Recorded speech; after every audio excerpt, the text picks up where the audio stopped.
So, John, here's a case where the customer stumbled onto the fix. They were ready to write off their new dishwasher, but then Rinse-Aid flipped the switch.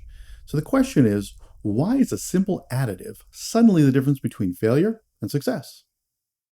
Yeah, so this review is going to expose really what I consider one of the biggest disconnects in dishwasher sales today. Okay, most customers they kind of have an idea of what rinse aid is, but they think of it more as still a nice to have.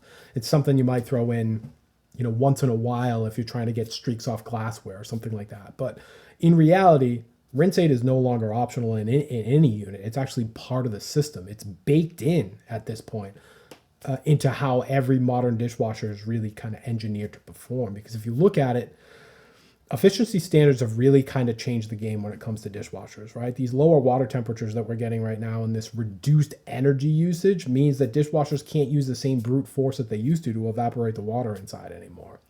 And what rinse aid does is it breaks that surface tension of the water droplets. So instead of clinging to your glasses and your plastics, that water is now going to sheet off, and that's going to make condensation drying possible.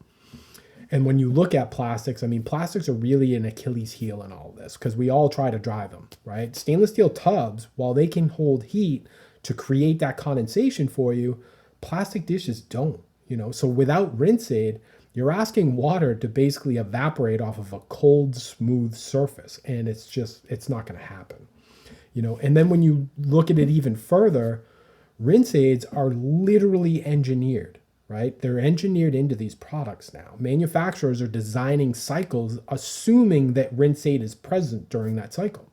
So sensors and drying times and condensation rates, all of these things, they're tested with rinse aid being used in the machine. So if that dispenser is empty, the system is incomplete, which means you're going to get incomplete results. And the kicker is most of the customers that are out there, they just have no idea because nobody explained it to them at the point of sale. So what happens? They run their first cycle, everything is wet, and they're instantly frustrated and they blame the machine. But that's not the machine's fault. That's really a sales failure, right? So if you're not pitching rinse aid as an essential at this point, you're setting your customer up for failure. It doesn't matter what dishwasher you put them into.